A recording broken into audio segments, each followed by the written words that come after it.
जय श्री राम। हर हर महादेव। जय श्री कृष्णा। नमस्ते दोस्तों, कर्म धर्म की बातें चैनल में आपका स्वागत है। शबरी का जिक्र तो आपने रामायण के दौरान सुना, जाना और पढ़ा ही होगा। आइए आज जानते हैं उनके बारे में विस्तार से। शबरी श्री राम की परम भक्त थी, जिन्होंने राम को अपने झूठे बेर खिलाए थे। शबरी का असली नाम श्रमणा था। वह भील समुदाय के शबर जाति से संबंध रखती थी। इसी कारण कालांतर में उनका नाम शबरी पड़ा। उनके पिता भीलों के मुखिया थे। श्रमणा का विवाह एक भील कुमार से तय हुआ था। विवाह से पहले कई 100 पशु बलि के लिए लाए गए, जिन्हें देख श्रमणा बड़ी आहत हुई। यह कैसी परंपरा! ना जाने कितने बेजुबान और निर्दोष जानवरों की हत्या की जाएगी। इस कारण शबरी विवाह से एक दिन पूर्व भाग गई और दंडकारण्य वन में पहुंच गई। दंडकारण्य में मातंग ऋषि तपस्या किया करते थे। श्रमणा उनकी सेवा तो करना चाहती थी, पर वह भील जाति की होने के कारण उसे अवसर न मिलाने का अंदेशा था। फिर भी शाबर सुबह सुबह ऋषियों के उठने से पहले उनके आश्रम से नदी तक का रास्ता साफ कर देती थी। कांटे चुनकर रास्ते में साफ बालू बिछा देती थी। यह सब वे ऐसे करती थी कि किसी को इसका पता नहीं चलता था।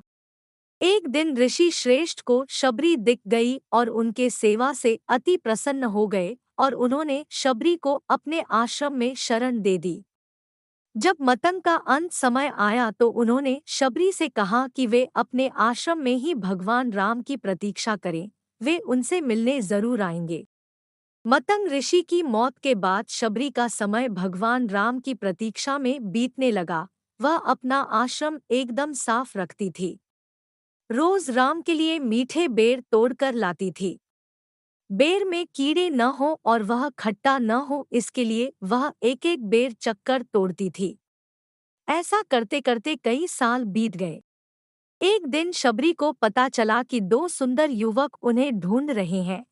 वे समझ गई कि उनके प्रभु राम आ गए हैं।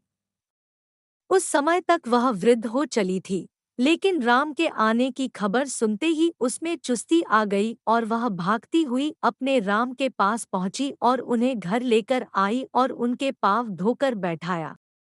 अपने तोड़े हुए मीठे बेर राम को दिए। राम ने बड़े प्रेम से वे बेर खाए और लक्ष्मण को भी खाने को कहा। लक्ष्मण को जूठे बेर खाने में संकोच हो रहा था। राम का मन रखने के लिए उन्होंने बेर उठा तो लिए, लेकिन खाए नहीं।